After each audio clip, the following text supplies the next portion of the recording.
got something to prove. I can't speak soberly for you, but I got suspicion. Call my name, here come Plain Jane. She's insane, takes more pain than you've seen. Stressful strain, take them rain, mill that cane, yeah. Ancient ways, thoughts remain. She'll complain, yeah. Understand.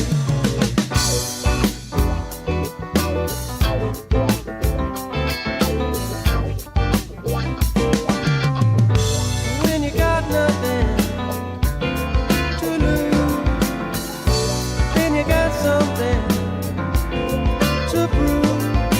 I can't speak soberly for you, but I got suspicion.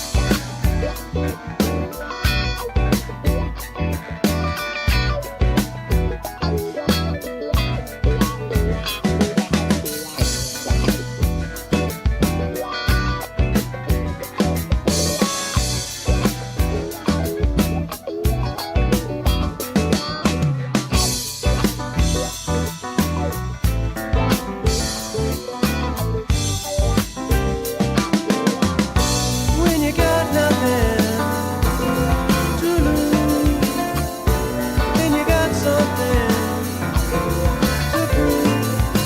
I can't speak soberly for you, but I got suspicion.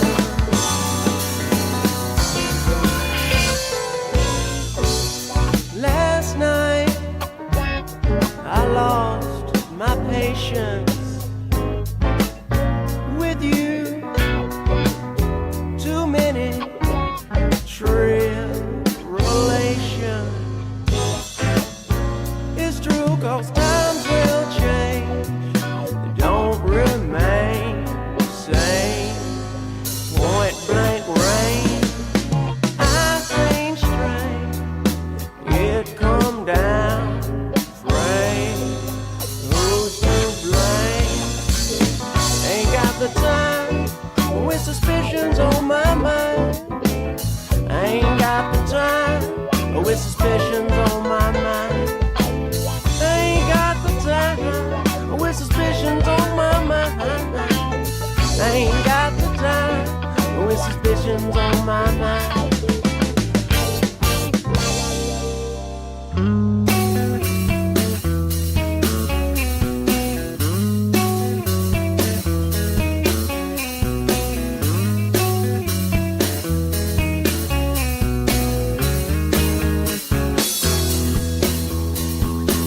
Do you remember a trip when you took a small slip, fell down on your head, turned the earth to blood red? Couldn't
I am the devil.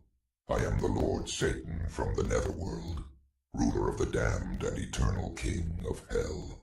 Even I, the master of deceit, can only stomach so much bullshit from the mainstream media and indie grifters. That's why I tune in to Morning Extra with Uncle Warren, because he eliminates my competition, and also because I know I'm gonna see that motherfucker soon.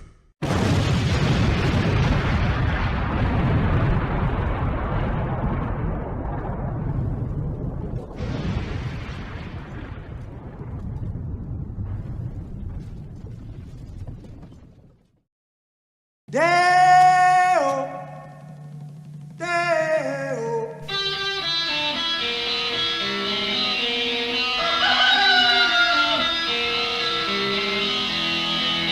Baby's got a burger and a shooter and that shake it all go down.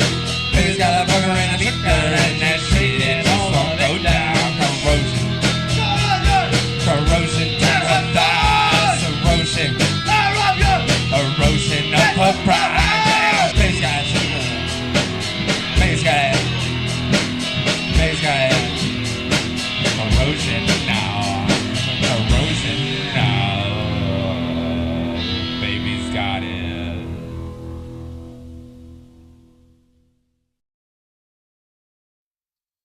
Greetings and salutations from planet Earth in Chicago. I think so. I think we're still in Chicago. Yeah, Friday. That's the thing. We got Fingerman in the house. What's up, buddy?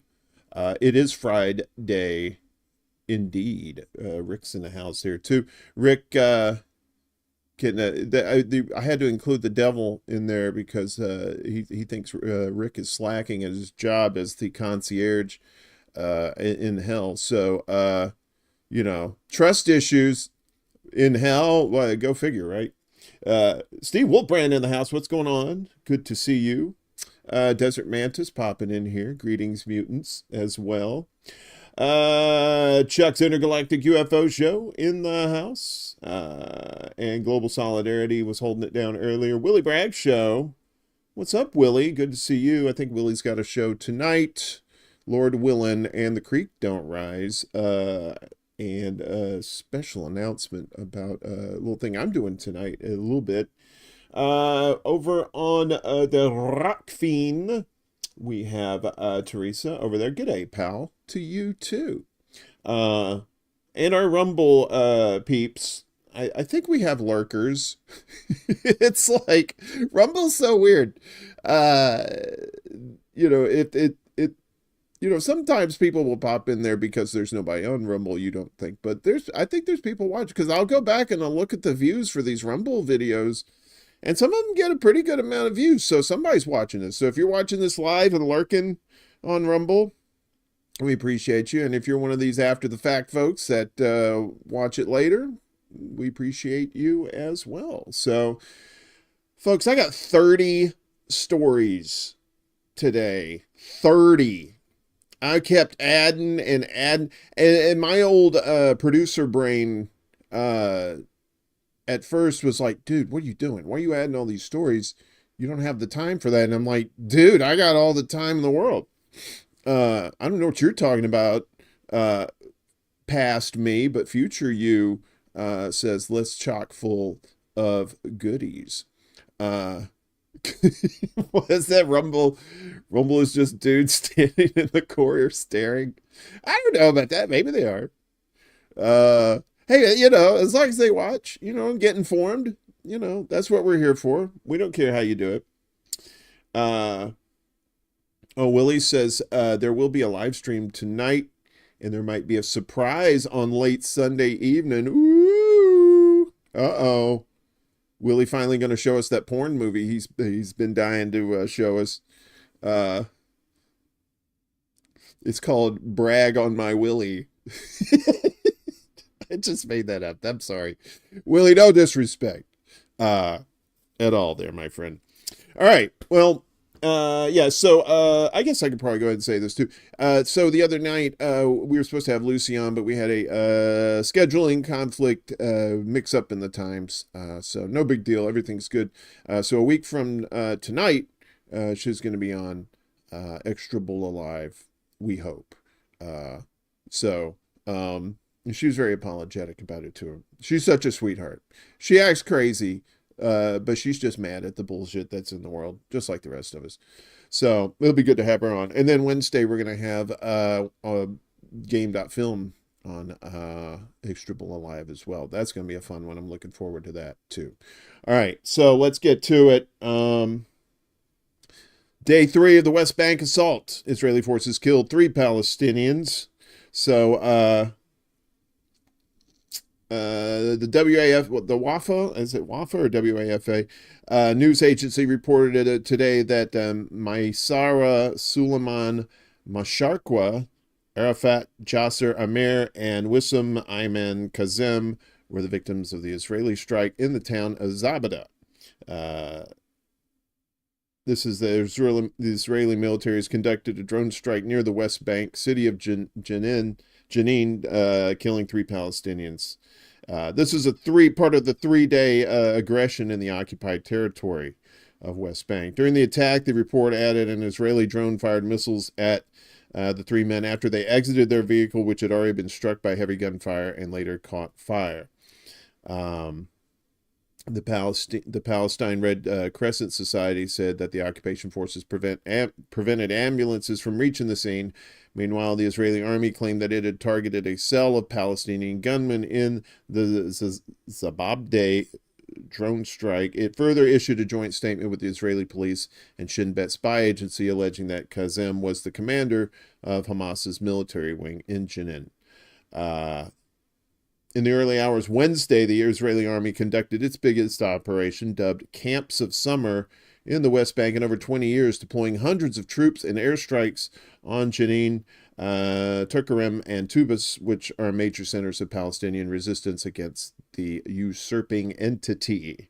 At least 20 Palestinians have been killed in Israeli raids and strikes in several towns, with many more sustained injuries. 11 of them were killed in Jenin, 5 in Tulkarm, and 4 in Tubas, Wafa reported, citing medical sources.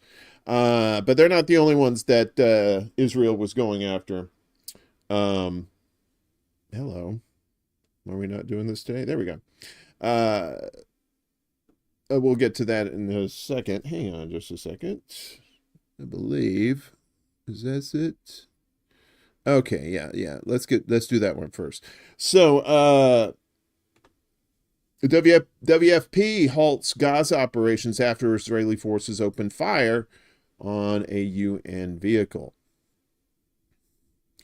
So the UN, of course, not safe down there. The UN World Food Program suspended operations in Gaza until further notice after one of its vehicles was attacked by Israeli forces in the Strip.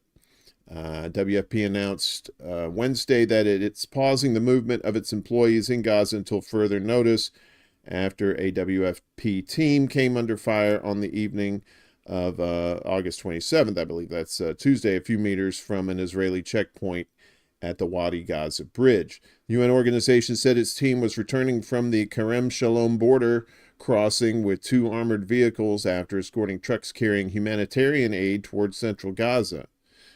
Despite being clearly marked and receiving multiple clearances by Israeli authorities to approach, the vehicle was directly struck by gunfire as it was moving towards an IDF checkpoint.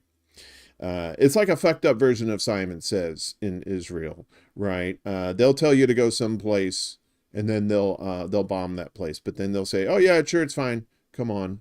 But you didn't say Simon Says, so boom, boom, boom. It sustained at least 10 bullets, 5 on the driver's side, 2 on the passenger side, and 3 on other parts of the vehicle. None of the employees on board were physically harmed. The WFP statement added. It notes that this is not the first time a WFP has been shot at by Israeli forces. The Israeli army did not immediately respond to requests for comment. Wow. I wonder why, huh? Meanwhile, aid workers have been killed in Gaza, in Israel, in Israeli strike on humanitarian convoy. This is from Middle East Eye. There's a convoy there. An Israeli airstrike hit a humanitarian aid convoy laden with medical supplies and fuel for an Emirati-run hospital in Rafah, killing several workers. Now, this happened after that attack on the UN vehicle. Israeli forces claim the attack targeted armed assailants. Well, they're armed with needles full of medicine, who were attempting to hijack the convoy, which was organized by the U.S. charity ANERA. But ANERA said that several employees of the transportation company it had worked with had been killed in the attack. All the fatalities were in the vehicle leading the convoy, which was the target of the attack. According to unconfirmed reports, 5 people were killed in the strike. ANERA reported that the convoy had been approved by Israeli authorities. You sense a theme there? I do. It's Israel is just trying to kill everybody, is basically what's going on. But they begrudgingly decided to pause fighting to help battle polio. That's where we're at in 2024. We have to stop killing people so we can help them with polio, whatever that. Yeah. So UN says Israel agrees to pauses in Gaza fighting for polio vaccinations. The World Health Organization says it has received a preliminary commitment allowing for temporary humanitarian pauses in Gaza to distribute polio vaccines as deteriorating conditions caused by Israel's war fuel the spread of the disease and illness throughout the besieged strip. Rick Peppercorn, I did not read that name earlier. I am so sorry. I should have been prepared for that. Rick Peppercorn, WHO representative in the Palestinian territory, said yesterday that the 3 pauses will take place from 6 a.m. to 3 p.m.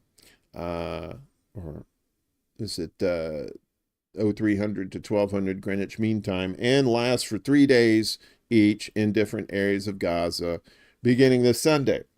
I'm not going to say this is the ideal way forward, but this is a workable way forward. Peppercorn said it will happen and should happen because we have an agreement. You have an agreement, yeah. Yeah, you read the first few stories we just did and Israelis' commitment to their agreements.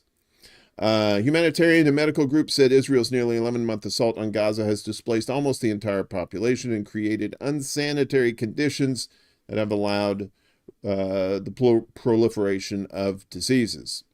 And you can see right here on the left here, just the deplorable conditions that Israel has created there. Abdul Rahman Abu El Jedian, a 10-month-old Palestinian, became partially paralyzed this week after contracting polio, which had not been present in Gaza for 25 years. Peppercorn said the campaign will aim to vaccinate 640,000 children under the age of 10. The agreement came about after intense pressure from UN officials and the United States, with Secretary of State Antony Blinken also reportedly appealing to Israel to allow this campaign to happen. An Al Jazeera correspondent reported from UN in New York has said. Yeah. So they're going to pause for 3 hours. Was it 3 hours? No, 6 a.m. to 3 p.m. That's 9 hours.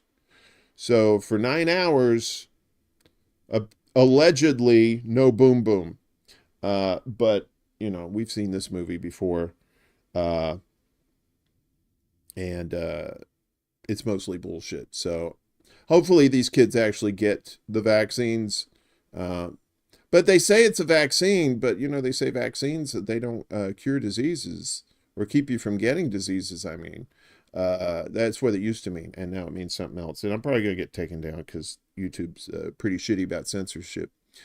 Speaking of censorship, another journalist has been arrested in the UK. You probably heard about this. Human rights activist Sarah Wilkinson arrested by UK police. Desert Zionists are dirty liars. British human rights activist and social media influencer Sarah Wilkinson was arrested by UK police on yesterday, reportedly over content she posted online. There's another theme in the UK.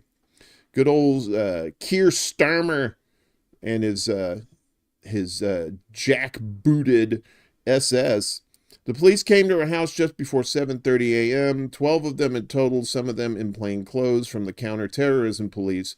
They said she was under arrest for content that she had posted online. Her house was being raided, and they have seized all her electronic devices. Jack Wilkinson said by social media account Suppressed News. And that's it right there. The pro-genocide UK regime has arrested MENA Uncensored's roving reporter and human rights activist Sarah Wilkinson for supporting the Palestinian resistance and relaying what is really happening in Gaza and the West Bank to the world. MENA Uncensored announced via social media, alleging Wilkinson was accused of supporting terrorism, of course. UK police did not issue a statement about Wilkinson's arrest at the time of publication. The British activist and reporter has been an outspoken critic of the Israeli genocide of Palestinians in Gaza. Earlier this year, she took part in the Freedom Flotilla Coalition, an international initiative that tried to deliver humanitarian aid directly into Gaza. And so this was a post from her account on Twitter, and I believe this is Hussein Shafei, Uncle Haas on the tweeters there. And this is from her daughter, who said, "My thank you to Hussein and Craig Murray, George Galloway, etc. My mother was hurt, denied meds, and bailed out to never use a phone and laptop." So this is what he had to say. Well, it's 6 minutes, but let me make sure that, yeah, okay. I put it on the 1.5 speed because that's that little trick Jimmy and Willie taught me. But the first couple minutes are are the most important. So I've woken up to the fact that Sarah Wilkinson, who is a good friend of mine, a fantastic humanitarian, one of the most caring creatures that walks this planet Earth, that has given so much of her life, so much of her time, and dedicated it to the people of Palestine, has now been arrested by the anti-terrorism police. The anti-terrorism police have got no reason to go around there and arrest a journalist. They don't have any reason to go and arrest an activist. Whatever she's said or done, she's done out of a position of passion, from watching the violence that has been perpetrated against the Palestinian people for decades, without any stopping, without any kind of comeback for Israel. And all of it is state-sponsored by our government in Britain, by the United States of America, and all these other Western societies and civilizations that have been fully captured by the Israeli state. This is nothing but absolute and utter pure terrorism to scare people like Sarah Wilkinson and other people like her who have stood against the tyranny of Israel, against the genocide of Israel, against the ethnic cleansing that has been done to the Palestinians every single day. This is their way of trying to silence, scare, put fear into the hearts of people who are fearless. Do not think for one moment that Sarah Wilkinson is going to give a shit about this anti-terrorism thing. Nothing. You're not going to fucking scare any of us. We're all Richard Medhurst. We're all Sarah Wilkinson. We're all every single one of these people that stand in your face and will spit in the face of tyranny, spit in the face of this government, and will spit in the face of anyone that is on the side of genocidal Israel. yeah, so if you want to check out that, it's about 6 minutes long, but it's under Sarah Wilkinson's Twitter account there, where she thanks him for that. And he's absolutely right. I mean, it's getting to the point, you know, you're starting to see it here too, people getting arrested and, you know, just for speaking the truth. Yeah. And that's not the only thing the UK government's trying to do. So the UK government wants police to start recording non-criminal hate incidents. Moved by Labour government designed to tackle increase in anti-Semitic and Islamophobic abuse. The UK government is considering requiring police to record non-criminal hate incidents in a move designed to tackle anti-Semitic and Islamophobic abuse. The Times reported on Monday. Home Secretary Yvette Cooper is looking into reversing reforms made by the Conservative government, which introduced a new threshold for when police should record the personal information of someone over a hate incident which did not constitute a crime. Suella Braverman, the former Conservative Home Secretary, issued guidance stating that incidents should only be recorded when clearly motivated by intentional hostility and when there was a real risk of escalation, causing significant harm or criminal offense.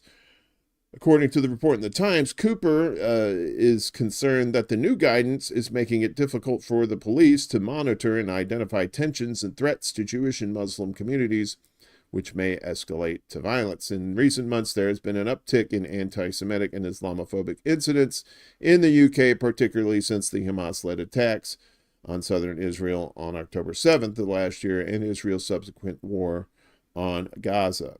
Anti-Semitic incidents have doubled since then, while Islamophobic incidents have tripled. So I don't know about that. The just starting to record non-criminal stuff, that is, as the kids call, the slippery slope, right? Well, it's not a slippery slope. It's people getting arrested in Michigan for just being students and wanting genocide to go away. That's where we're at.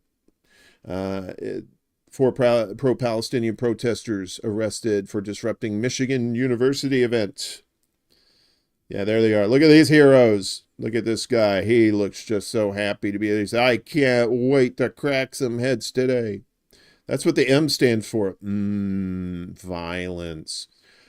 Police arrested 4 pro-Palestinian protesters at the University of Michigan on Wednesday after they attempted to disrupt a university event. During the Festival event, about 50 pro-Palestine protesters gathered at the Diag, I guess that's their version of the quad or whatever, the gathering place, before they were asked to disperse. And this is from Sammy. Hi, Sammy. Today I was targeted on the Diag by UMPD, who are committed to harassing me. is committed to their complicity to genocide and apartheid, but we are more committed to winning divestment, and we will not be intimidated. So there's some more, there's our friends again there. He said, yes, I'm going to crack the head of this one right here. And he's like, okay. According to Colleen Mastany, Assistant Vice President for Public Affairs, none of those arrested were students. Mastany, explaining the situation as the administration viewed it, said that for over an hour, the protesters received several warnings that they were obstructing pedestrian traffic and breaching university policy. The assistant then added, most eventually dispersed, although some refused to leave, and as a result, 4 people were arrested. None of the people who were arrested were students. 3 were unaffiliated with the university, and the 4th is a temporary employee. Well, I mean, they're an employee. It's just because they're an employee. Hey, Death to Tyrants, what's going on? Good to see you, buddy. So, yeah. And we saw this Columbia University in New York, and it's just going to keep going, including like a list of other schools that have modified their rules to quell protests. Indiana University is barring protests within 25 feet of university buildings. Vanderbilt, down in Kentucky, I believe, Nashville, is banning protests that require individuals to sleep or gather overnight. The University of Virginia is banning tents on campus. The University of Connecticut has banned encampments and tools that amplify sound at outdoor gatherings. The University of South Florida is banning all protests after 5 o'clock. Is that AM or PM? The University of California has banned encampments and face masks. Beyond the schools, there are a number of pro-Israel lawmakers looking to stop activists from achieving any material gains. 24 state attorney generals recently sent a letter to trustees and fellows at Brown University, warning them that the school could face legal ramification if it divests from Israel. Let me read that again. Warning them that the school could face legal ramification if it divests from Israel. Brown University students established an encampment on campus in April, but signed an agreement to end it in exchange for a meeting with officials, consideration of a divest proposal, not sure what that means, a vote on divestment, and a promise that no students would be retaliated against over their activism. Schools and lawmakers have adopted an escalatory approach to the incoming protests in an alleged attempt to keep campuses safe. Those who would trade freedom for safety will get none. Will get neither. But these moves will probably have the opposite effect, of course. Yeah. So a lot of, it ain't just overseas. It ain't just UK. We're getting it right here in the good old US of A. But these protests are actually they're doing some good. Pro-Palestine protests prompt closure of Israeli arms firm's U.S. office. There you go. So they've been protesting Elbit here in I believe in Massachusetts. U.S. branch of Israel's largest arms manufacturer, Elbit Systems, has announced the termination of its office lease in Cambridge following months of pro-Palestinian demonstrations led by boycott, divestment, and sanctions. Boston, BDS Boston, a subsidiary of the Israeli-based company KMC Systems, had moved into a building at 130 Bishop Allen Drive in December 2021, where the lease was expected to end next year. The BDS organization described the end of Elbit's lease as a testament to our collective power, attributing varied community efforts for the disruption of Elbit and its landlord, Intercontinental Management Corp's operations, enforcing the early termination of the lease. The movement has pledged to keep fighting to prevent Elbit from moving to another nearby location, as well as attempt to sever Elbit's ties with the MIT, Massachusetts Institute of Technology, and other actors in the Boston area. We will not consider ourselves victorious until Elbit Systems is dismantled and until Palestine is liberated, BDS Boston asserted. So good for them. Yeah, so it's not for nothing that these folks are doing this. It's not just to get, call awareness. It's also to shut these places down that are helping to, keep this genocide going. Willie says, when the right wing wants to ban free speech of the left, they claim that the left wants to incite violence, yet the right wing think they have a constitutional right to incite violence. Yeah. That's what the scholars call hypocrites, I believe. I believe that's the word. It might be the terminology. I could be wrong. And if you care about politics, you might care about this story. Particularly if you're a fan of Jill Stein. This is a particularly interesting one. Muslim voters evenly split between Jill Stein and Kamala Harris, new poll finds. There's a nice lady, abandoned Harris 24, and we saw that this was out at Union Park in Chicago, because I remember seeing those folks out there, and this guy's like, "You're damn right." A new poll conducted this week shows that the majority of Muslim voters in the United States are evenly split on who they plan to vote for as president in the upcoming November election, with roughly 60% planning to choose either third-party candidate Jill Stein or Vice President Kamala Harris. A new survey, part of a report published yesterday by the Council on American Islamic Relations, CARE, shows that the majority of Muslim American voters have decided against voting for either Republican candidate Donald Trump or the Democratic candidate Kamala Harris. 29% of those Muslim voters polled said they were planning to cast their votes for Stein, leader of the Green Party, who has made ending Israel's war on Gaza and its occupation of the West Bank a key policy priority. We're grateful for the strong support of Muslim voters who share with us an ironclad determination to end genocide in Gaza, as well as the endless wars in the Middle East and the discrimination and injustice faced by our Muslim neighbors, immigrants, and refugees, Stein said in a statement provided to Middle East Eye. We urge all people of conscience to resist the propaganda telling you to hold your nose and vote for genocide. If you vote for genocide, you are actively consenting to it and enabling it. Don't let them talk you out of your humanity. Stop genocide is the moral imperative of our time. Another 29% say they're planning to vote for Harris, who some Muslims and pro-Palestinians have claimed has been more sympathetic to Palestinians, but so far said she would maintain support for Israel and has rebuffed demands for an arms embargo on Israel. The poll also showed that around 11% of Muslim voters surveyed are planning to vote for Donald Trump, while 4% are choosing third-party candidate Cornel West and 16% are still undecided, right?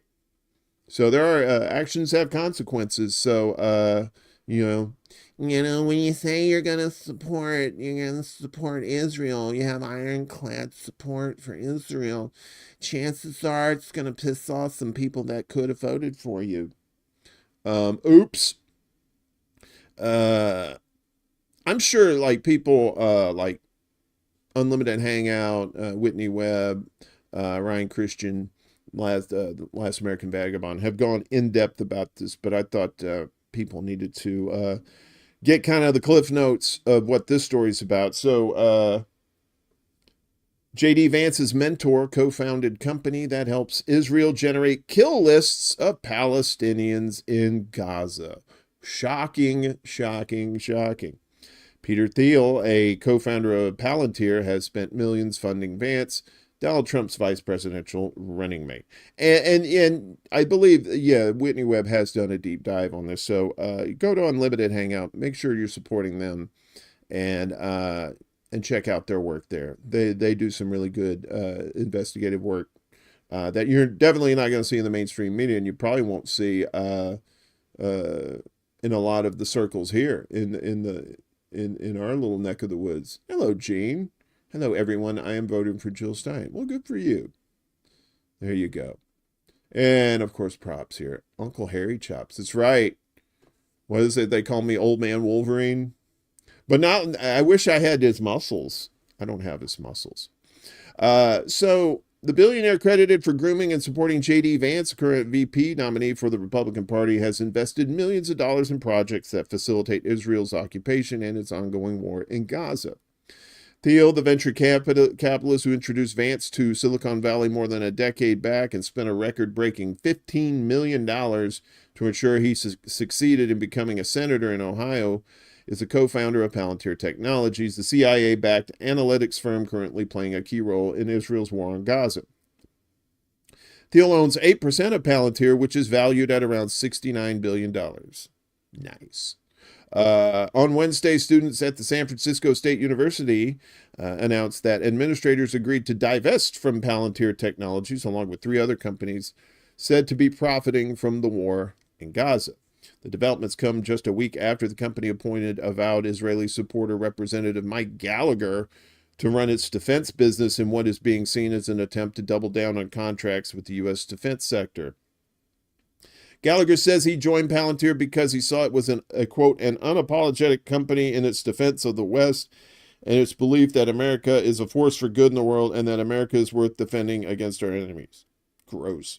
Palantir's Thiel was initially thrust into the national spotlight in July when Vance was announced as a Republican Party's VP nominee in July, but his links to Israel were only recently highlighted when a video from him fielding questions over the use of AI arms in Gaza went viral on social media. The video from an event in Cambridge University back in May shows Thiel stumbling as he attempts to explain and defend his company's role as well as Israel's use of AI machinery to generate kill lists during the current war on Gaza. Activists say while attention has been legitimately focused on the Democratic Party's continued support for Israel, as it conducts one of the most devastating wars of the 21st century, focus on the ecosystem between Trump and right-leaning venture capitalists is quickly expanding in its wake. And there he is right there. That's a microphone. I thought that was like a growth. Observers following the Israeli war on Gaza described the prospect of right-wing venture capitalists collaborating with Christian nationalists under a Trump-led administration. Wow, yeah, that's a triangle of psycho, many of whom see Israel as a bulwark for Western civilization, as a potent cocktail for the Middle East. Vance portrays himself as anti-war, but this is completely false. A spokesperson from the Southern Ohio Party for Socialism and Liberation told me Vance is a con man who works in the interests of Wall Street. He cheerleads unlimited military support to the apartheid state of Israel and its genocide against Palestinians, the spokesperson added.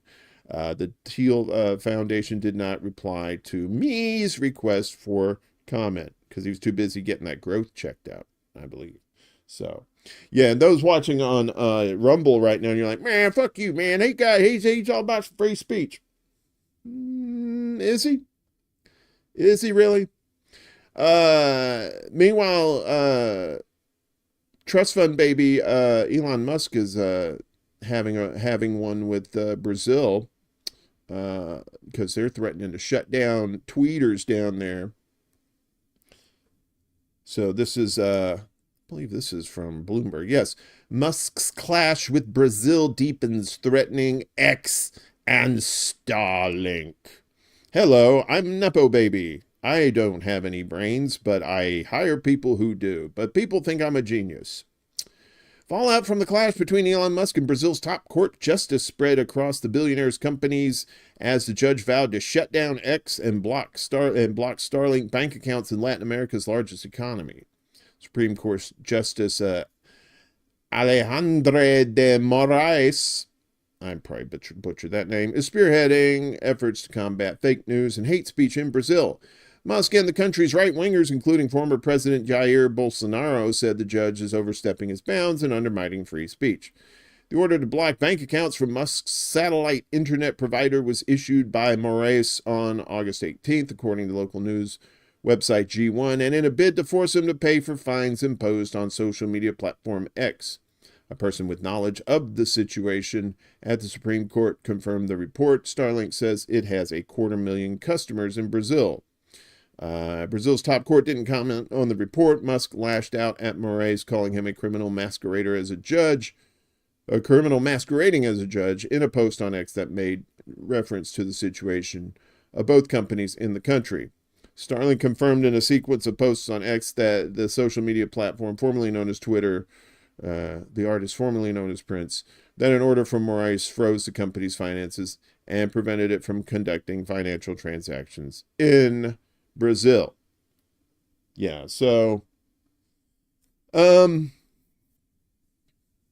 you've seen this, I think in Turkey they shut down Meta for a bit for some of the, I think for similar reasons. I could be wrong though. This is a bizarre story.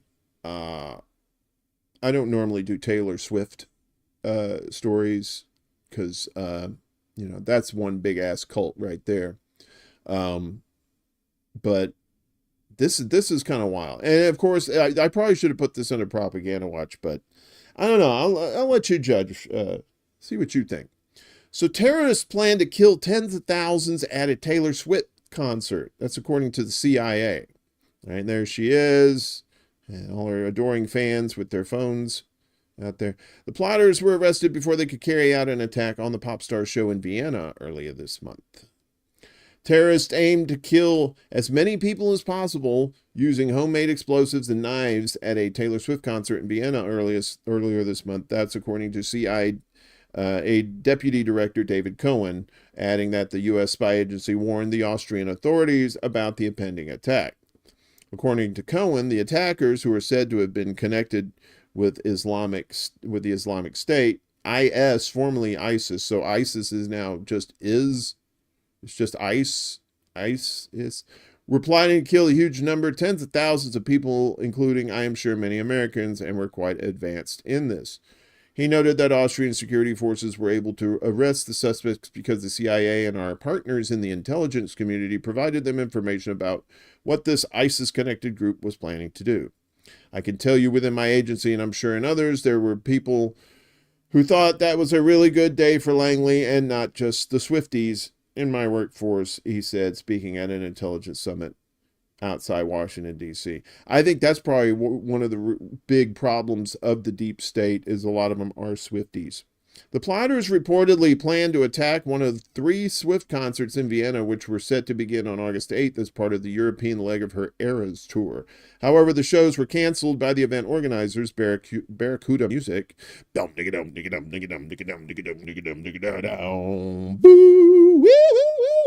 After the authorities informed them of the foiled plot. The main suspect in the alleged plot was taken into custody on August 6th, along with a 17-year-old accomplice, according to Austrian officials. On August 8th, another suspect, who was 18, was also detained. The authorities said the unnamed mastermind behind the attack, reported to be 19 years old, had pledged allegiance to IS after being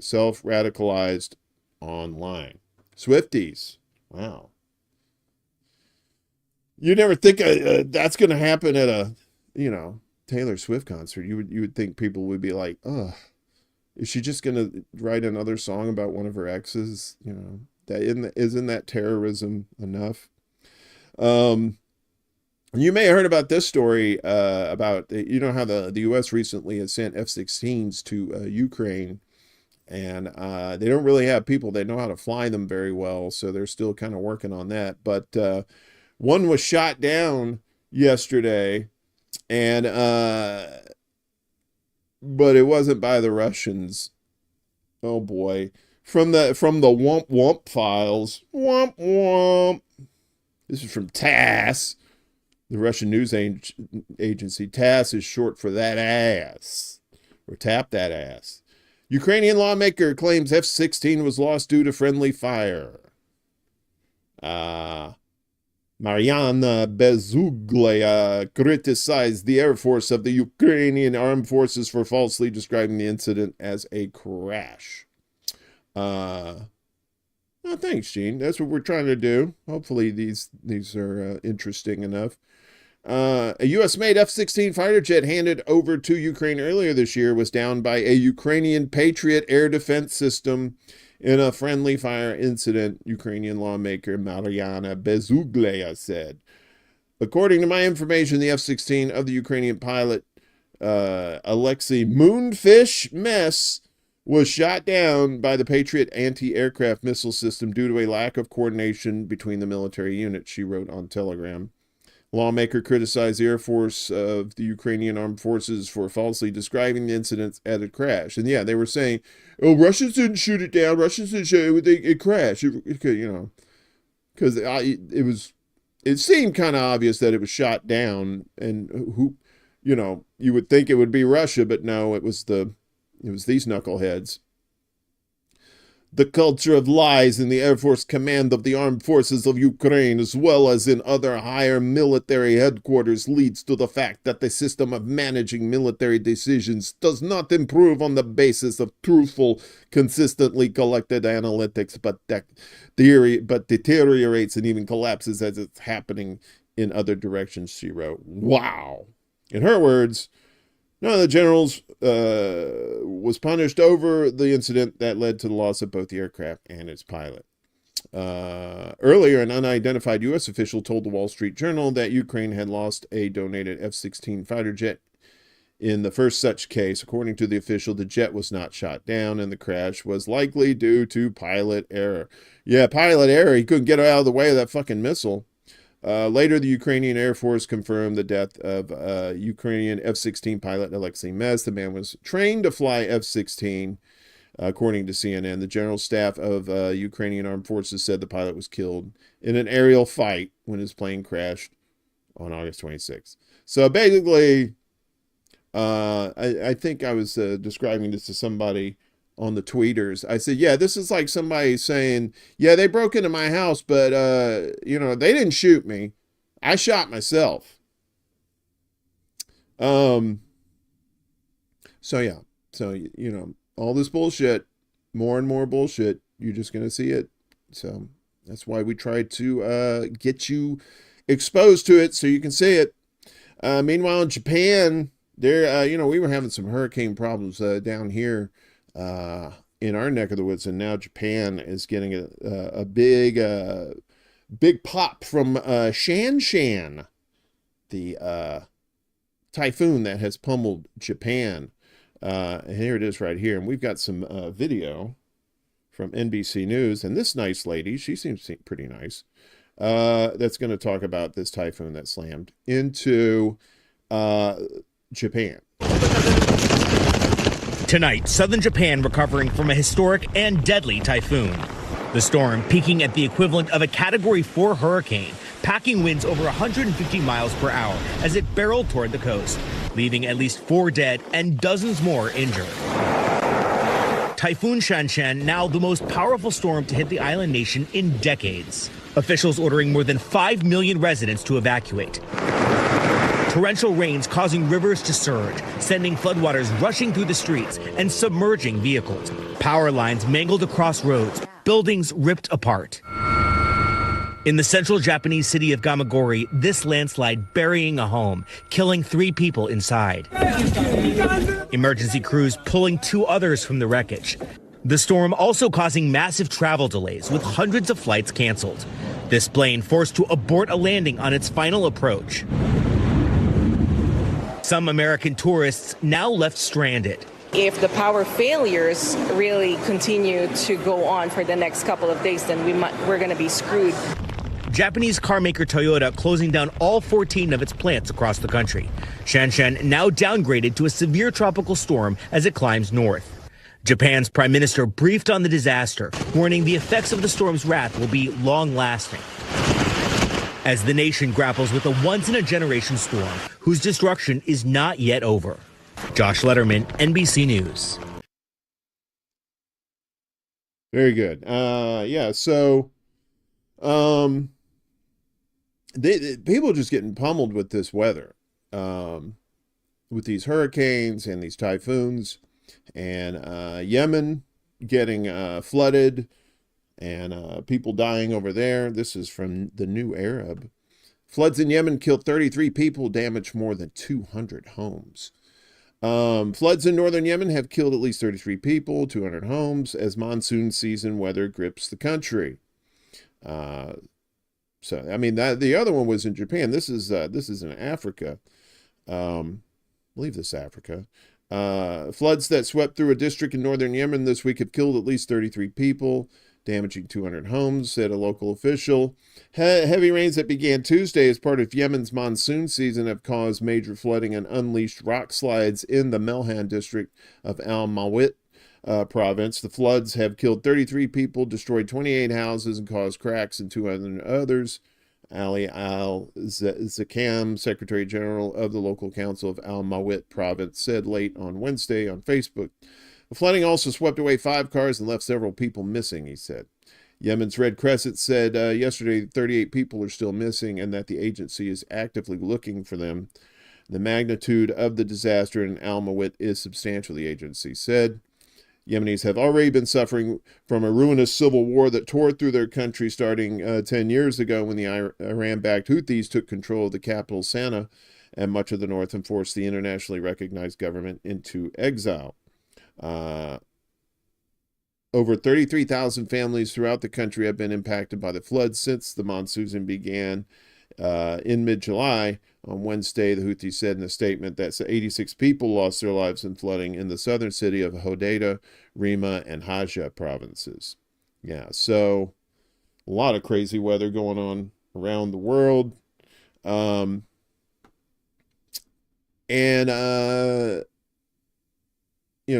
got you have the storms that are fucking things up, and you also have our drinking water that's being fucked up. So we got a double dose of SpaceX news for you here, if you're into that sort of thing. So SpaceX faces accusations it violated the Clean Water Act. SpaceX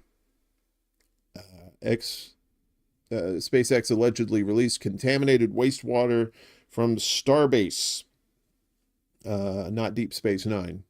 Unfortunately, they have their own problems. This is from The Verge.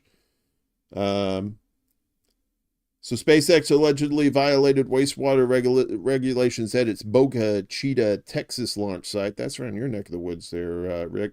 Sending pollution into bodies of water nearby, according to CNBC. The news outlet says it obtained investigative records and notices that the EPA and Texas Commission on Environmental Quality sent to SpaceX violations related to its Starbase facility. SpaceX called the story factually inaccurate in a post on Twitter. The Verge has not yet been able to independently verify these reports. We've requested records from EPA and TCEQ, and neither agency immediately confirmed the accuracy of the allegations. There is a pending enforcement action due to this. We cannot comment any further at the time. Any comments from the agency could jeopardize the integrity of our enforcement process, TCEQ said in an email. How is there a Texas Commission on Environmental Quality? Don't they just say, aren't they free market? They're like, oh man, that water will clear itself up. But that's not all. But wait, there's more. The FAA has grounded SpaceX after one of its rockets falls over in flames during landing. Oh, SpaceX. SpaceX and Boeing are probably in business together, and if they are, well, yeah. So you probably knew that. Oh, Rick, yeah, they've been dumping for years now. Yeah. SpaceX launches are on hold after a booster rocket toppled over in flames while landing this past Wednesday. The FAA grounded the company's Falcon 9 rockets and ordered an investigation following the pre-dawn accident off the Florida coast. No injuries or public damage were reported.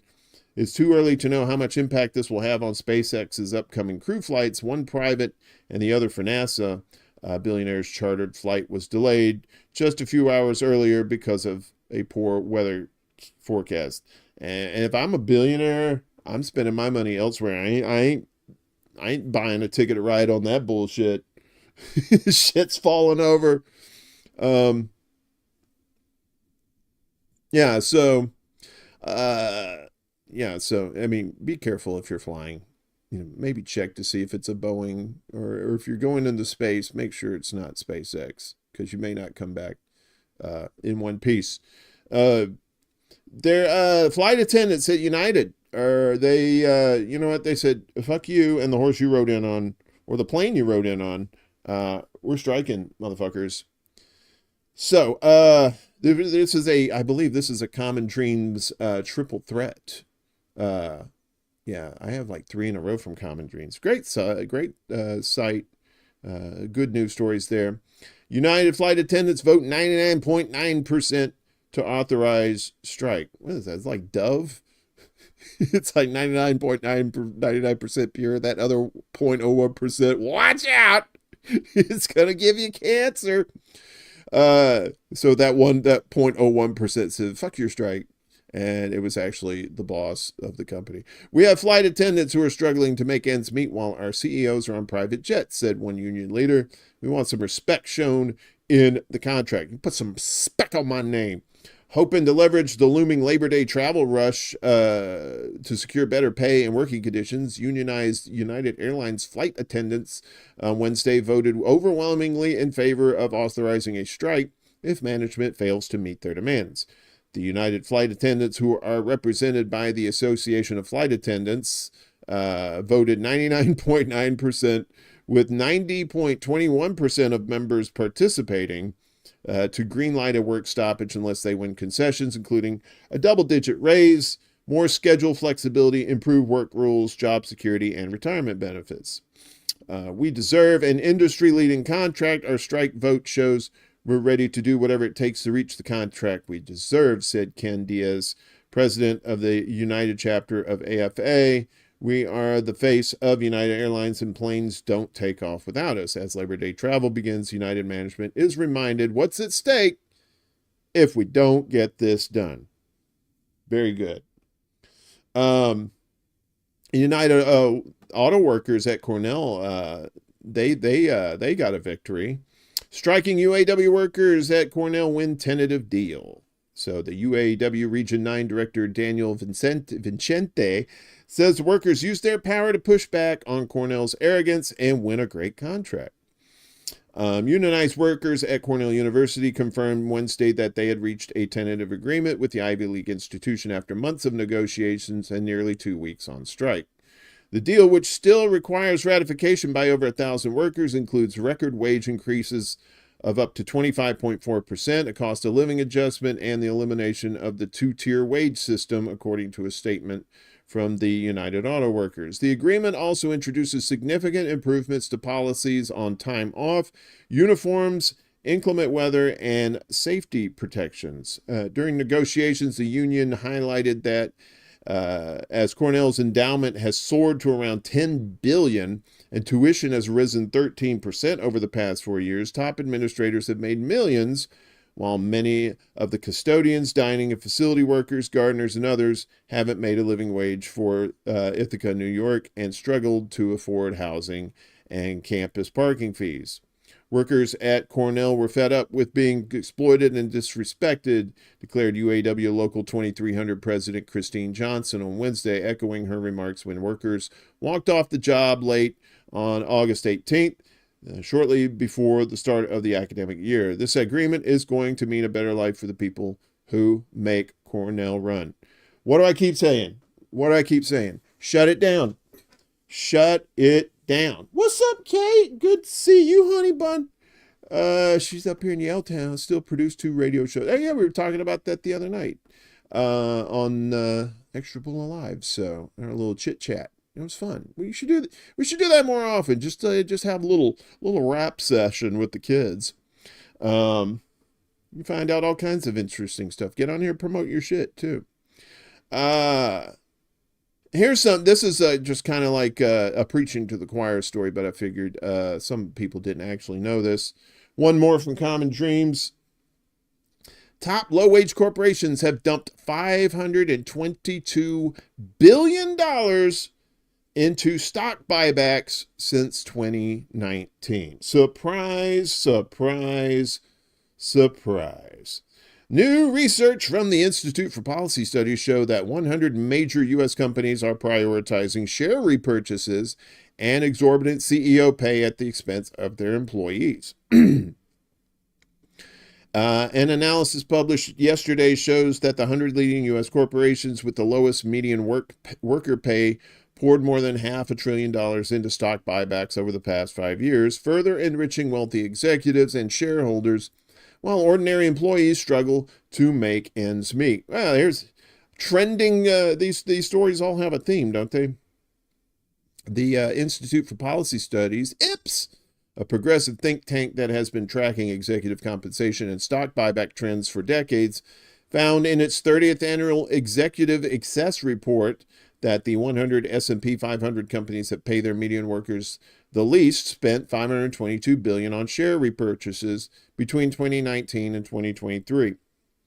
That list of corporations, which IPS dubs the low-wage 100, includes Lowe's, the usual suspects, Lowe's, Home Depot, and Walmart. Lowe's led the low-wage 100 share buyback charge, IPS found, spending $42.6 billion, an amount large enough to have given each of the firm's 285,000 global employees an annual $29,865 bonus for 5 years. Home Depot's buyback spree was slightly smaller than Lowe's at $37.2 billion between 2019 and 2023. The low-wage companies' runaway spending on stock buybacks, which serve to artificially inflate stock prices, thereby pumping up executive pay packages. That's the scam. They take this money, and especially with these bailouts too, same thing happens with these bailouts. All that money doesn't go back into the company. It goes into buying back the stock, artificially inflating the price, and then making a shit ton of dough off of it. And what do the employees get? Bubkas. The 20 largest U.S. employers in the low-wage 100 have spent, over the last 5 years, 9 times as much on stock buybacks as on employee retirement plan contributions, IPS found. The new IPS report also surveys the chief executive pay packages at the low-wage 100, showing that the companies on average pay their CEOs 538 times more than their median employees. The average CEO of a low-wage 100 company receives $14.7 million in total compensation in 2023, according to IPS, while the median workers at those corporations received an average of $34,522 for the year.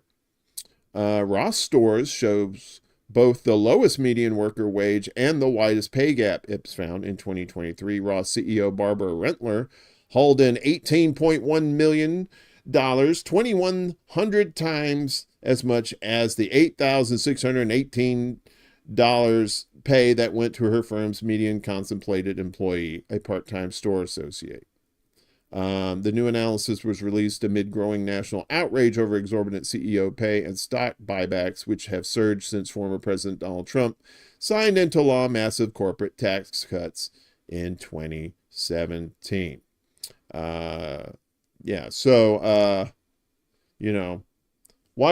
What's striking do? What does that do? I don't understand. How do strikes work? That's how fucking strikes work. You stop the shit and you shut that shit down, and then chances are you're going to get what you want. But we can't see this in pockets. We have to see this in more and more places. We have to see a shitload of strikes. And like I said the other night, we were talking about this. I said one of the things you have to do is you have to set up mutual aid for these strikers so that they're able to do it without fear of, not being able to eat or feed their family or, keep a roof over their head, that sort of thing. So, I mean, it's not easy, but it's like pimping. It ain't easy, but it's necessary. Speaking of greedy motherfuckers, this is from Politico, if you believe that rag. Wealthier homeowners nab billions in tax credits for energy efficiency. IRS data shows a huge disparity between rich and poor in a major Biden climate effort. Here's this person putting solar panels on his roof there, or putting it on somebody's roof. Upper income homeowners are scooping up billions of dollars in tax credits for making their residences more energy efficient, while the poor are getting almost nothing under the same Biden administration effort. Shocking, I know. That's according to an analysis by Politico's E&E News of a tax credit program that was expanded under President Joe Biden and is designed to spur homeowners to buy solar panels, insulation materials, and other items that can reduce energy bills and home emissions. The analysis found that the highest earning 25% of households, those with taxable incomes of $100,000 or more, got 66% of the tax credits, worth a total of $5.5 billion. Meanwhile, the lowest earning 25% with taxable incomes below $25,000 received just $32 million. More than $2 billion went to households earning over $200,000 a year. The wealth disparity alarms some economists and advocates, raising concerns that the credits are giving taxpayer money to hundreds of thousands of people who don't need financial help or incentives to buy equipment that saves them substantial money on energy bills. Kind of like giving giant corporations a bailout. Yeah, kind of the same thing. These tax credits don't increase the affordability for families making over $500,000. They can already afford it, and they get lower energy prices, said Mark Wolf, executive director of the National Energy Assistance Directors Associations, or NEDA. Tax credits reduce dollar for dollar the income tax that individuals and households owe the federal government. The residential energy credits in 2023 cut income taxes and federal revenue by a total of $8.4 billion. The average credit was $2,340, but credits were much larger for people with higher income. The wealth disparity also intensifies questions about the Biden administration's unprecedented use of tax incentives as a cornerstone of his climate change policy. Brookings Institute economist Sanjay Patnaik said the growing costs of the credits and of other federal spending on climate change could turn public opinion against programs that Biden and Congress created or enlarged. You think? Yeah, of course they're gonna turn against it because the rich get richer and the poor get fucked some more. Speaking of fucked, Supreme Court fucked you too if you got student loans. This is from SCOTUS blog. We go all over the place for news, folks. Supreme Court temporarily bars latest Biden student debt relief plan. The Supreme Court on Wednesday temporarily barred the Biden administration from implementing one of its latest efforts to provide debt relief to Americans with student loans. In a brief unsigned order, the justices declined to allow the Department of Education to put into effect a July 2023 rule known as the SAVE Plan, intended to provide debt relief for lower-income borrowers while challenges to the rule continue in the lower courts. There were no dissents recorded from Wednesday's order, which instructed the U.S. Court of Appeals for the Eighth Circuit, which is currently considering the government's appeal, to act quickly. In a second order issued on Wednesday, the justices turned aside a request from a different group of states to bar the Biden administration from implementing the 2023 rule. That brief unsigned order pointed to a letter from lawyers for the states indicating that they did not need the Supreme Court to step in as long as a related order by the Eighth Circuit remains in place, which with Wednesday's order, it now does. Either or both cases could return to the Supreme Court once the Federal Appeals Court appeals court's rule on the merits of the dispute. The Department of Education issued the rule at the center of the dispute late last year after the Supreme Court quashed an effort by the Biden administration to cancel up to $400 billion in student loans in the wake of the COVID-19 pandemic. In that decision, Biden versus Nebraska, a divided court ruled that the Biden administration had overstepped its authority when it announced the debt relief program, which relied on the HEROES Act, a law passed in the wake of 9/11, that gives the Secretary of Education the power to respond to a national emergency by waiving or modifying any statutory or regulatory provision governing the student loan program so that borrowers are not worse off financially because of the emergency. So it's temporary. It's just a temporary setback. You have to think about it like that positively. But, I mean, is it really going to happen? We're talking like trillions of dollars is tied up in student debt. And,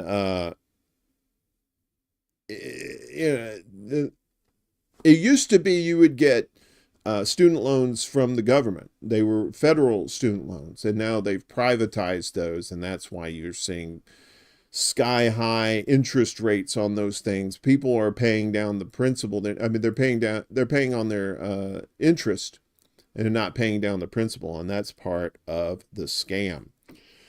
Another scam.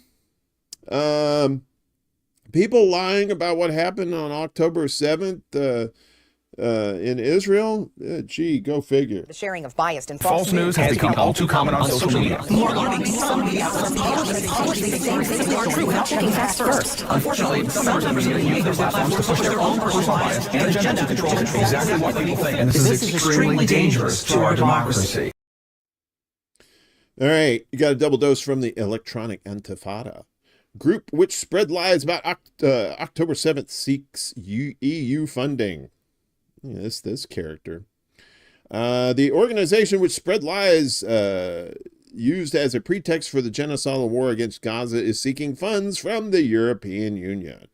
Zaka, nominally an emergency rescue group, won praise from Benjamin Netanyahu for playing an important role in influencing public opinion as his government sought international backing during the initial stages of the genocide. Israel's prime minister repeated claims fabricated by the group that Hamas burned and killed dozens of children on October 7th of last year. And we found out it was the Hannibal directive, that it was mostly the IDF that was killing people. European Union diplomats enjoy a warm relationship with Zaka despite, or perhaps because of, its blatant dishonesty. Dmitry Zantchev, the EU's ambassador to Tel Aviv, has contended that the group carries out hard and holy work. I knew a pastor that was like that. I think he went to jail, though.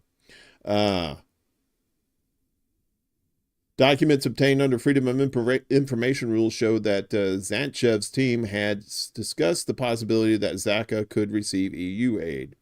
In January, a Zaka representative emailed the EU's Tel Aviv embassy with a request for information about possible funding. The message referred to an earlier conversation with the embassy on Zoom. A EU diplomat replied swiftly with a promise that I will definitely add your name to our distribution list as calls for funding proposals. So yeah, lie about us. We'll hook you up with some cash. And even in Germany, a German envoy admits he spread lies about October 7th as well. Germany lying about shit. Wow, you never see that in history. What's this, Teresa? Read somewhere a good couple years ago that student loan debt accounts for close to 10% of our GDP. Worst part is high school students are led to believe there's job opportunity in fields where there's none. Exactly. It's all stupid. The German ambassador in Tel Aviv has admitted that he spread fabricated Israeli atrocity propaganda intended to give credence to Israel's debunked claims of mass rapes by Palestinian fighters on October 7, 2023. I regret having believed, like so many others, that suicide letter was real. It turns out it was fake. Ambassador Stefan Siebert posted on Twitter yesterday. I find this an appalling act, given that so many real lives were taken at the Nova Festival, so many crimes committed, so many souls destroyed. Last week, Siebert shared a letter purporting to be from an Israeli who died by suicide because he was unable to live with the trauma experienced at the supernova rave on October 7th. The fake letter was widely disseminated after it was shared by two notorious Israeli propagandists, Hen Mazig, who translated into English, and Aviva Klampus. Mazig had claimed that after miraculously surviving the October 7th massacre, the young Israeli man decided to end his life after witnessing too many horrors, including the rape of a girl. The overwhelming weight of everything he saw, heard, and experienced, along with his inability to save the girl being assaulted nearby, made him feel incapable of continuing his life. Mazig works for an Israeli propaganda outfit called the Tel Aviv Institute. Klampus, a former Israeli government speechwriter, is the CEO of another lobby group called Boundless Israel. They should call it Boundless Bullshit, because that's all you get out of Israel is just propaganda shit. It turns out that pier in Israel was bullshit too. Of course, you already know that. It's from Dave DeCamp over here at antiwar.com. Now, some of you will be like, how come you don't have a lot of these antiwar.com stories on here? I go to their site, and they have their own reporting, but they also share out news stories from around the world too. So I trust their efforts for now, till I'm told otherwise. Wait, what? Biden was told the Gaza pier would undermine efforts to get Israel to allow more aid into Gaza. The Pentagon was aware that the pier couldn't be used in weather that's typical for the Eastern Mediterranean. President Biden ordered the construction of a temporary pier off Gaza despite concerns from the U.S. Agency for International Development, USAID. I believe that's an NGO, one of those limited hangout things, that the project would undermine efforts to pressure Israel to allow more aid into the Strip via land crossings. USAID's Inspector General said in a report on Tuesday. The report said multiple USAID officials had expressed concern that the focus on the pier would detract from the agency's advocacy for opening land crossings, which were seen as more efficient and proven methods of transporting aid into Gaza.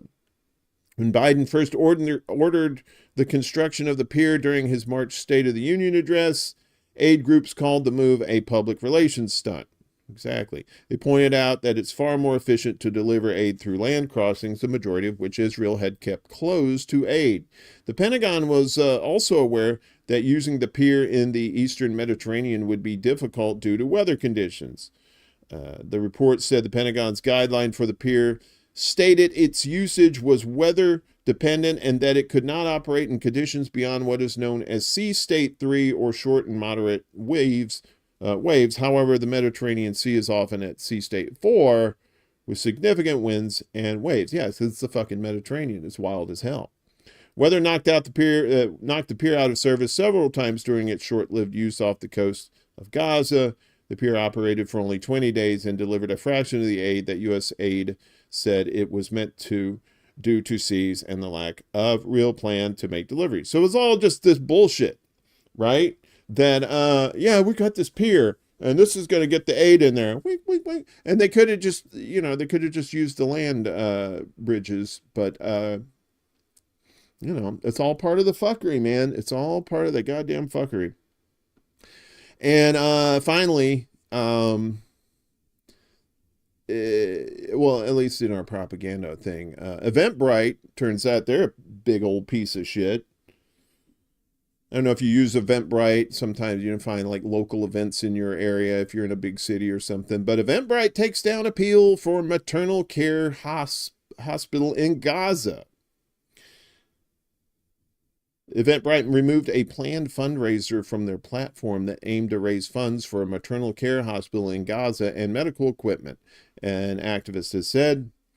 Nirdine Kiswani, a Palestinian-American activist and co-founder of the Palestinian-led organization Within Our Lifetime, revealed on Twitter that the company had canceled the event.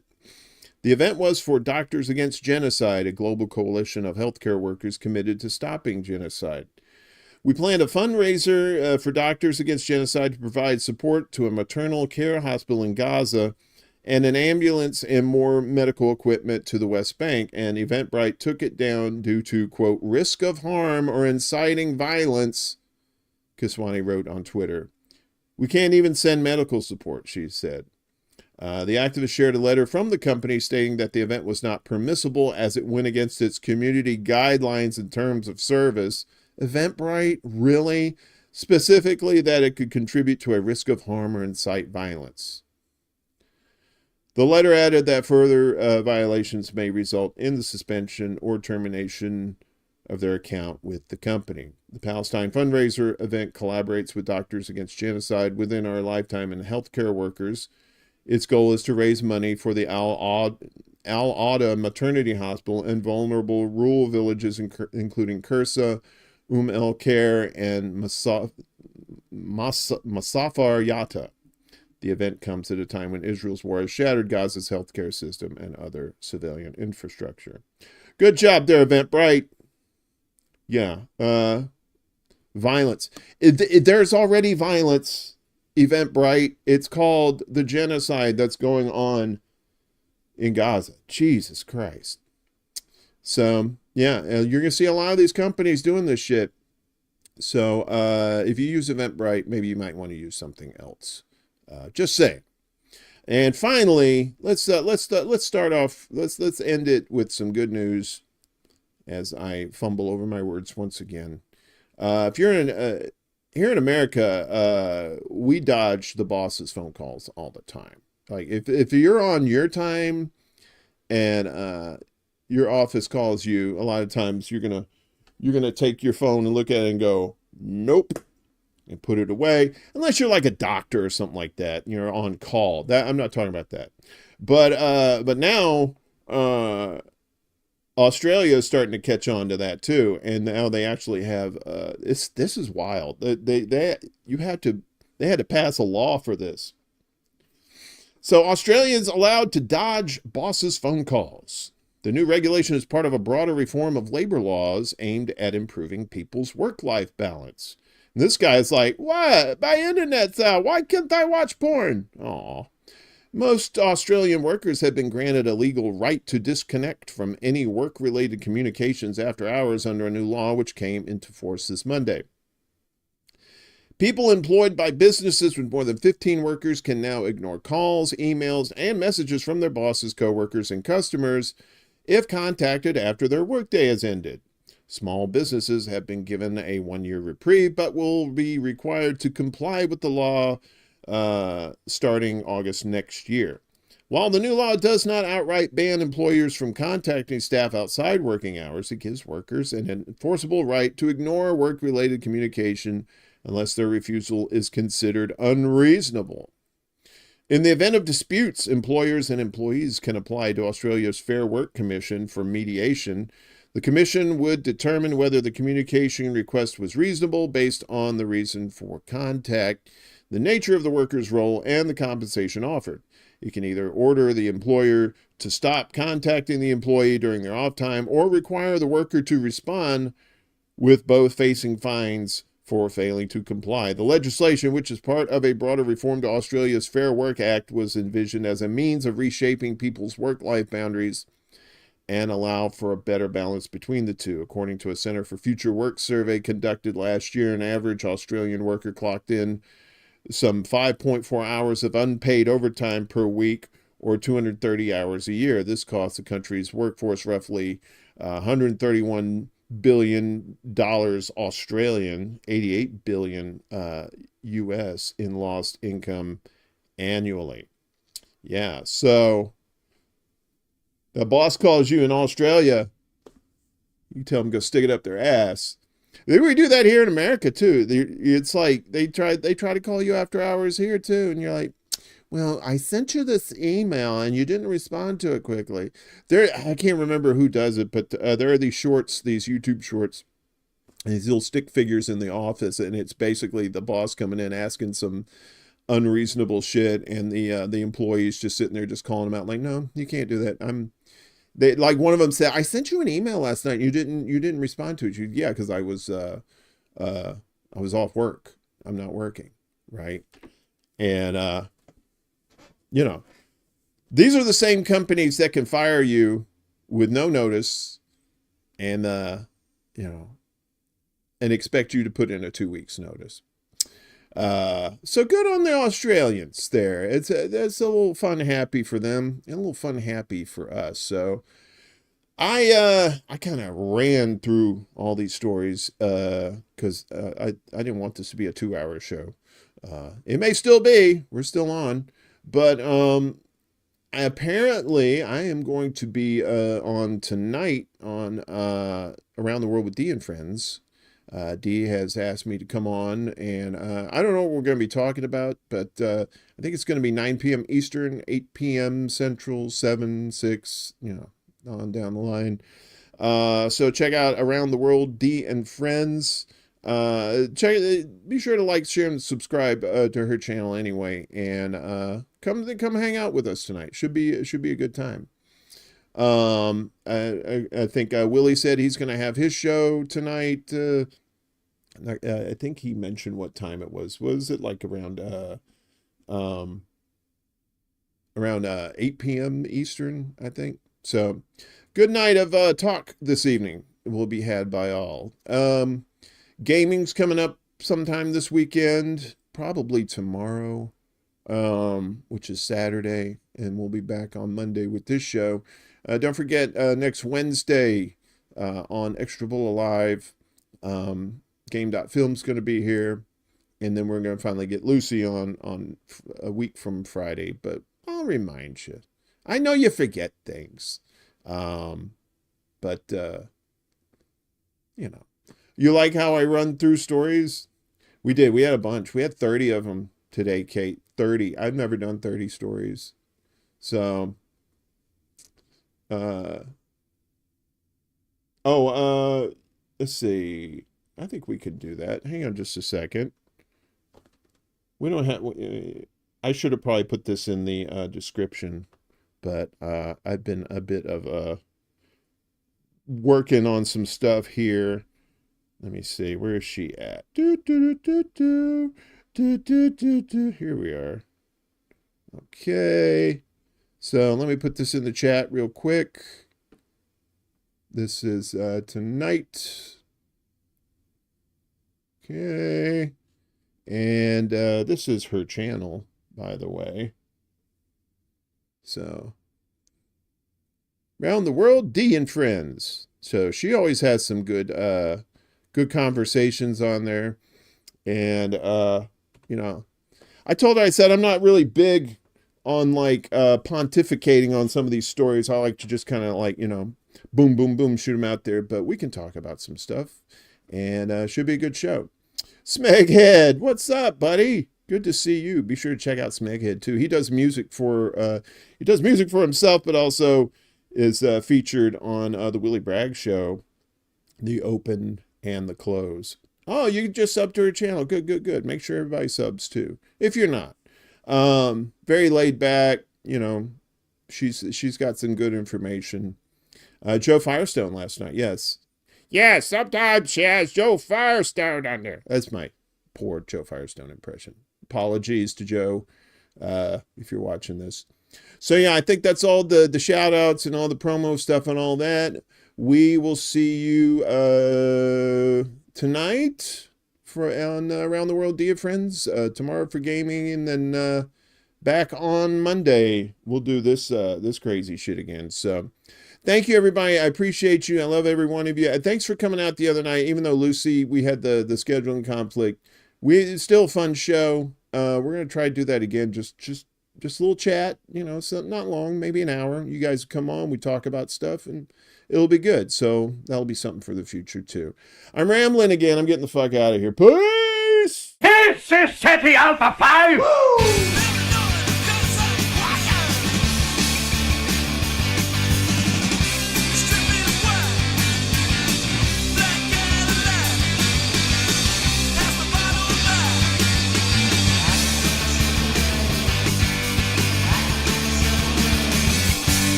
a damn good song, wasn't it, Doyle? You like that song? All right.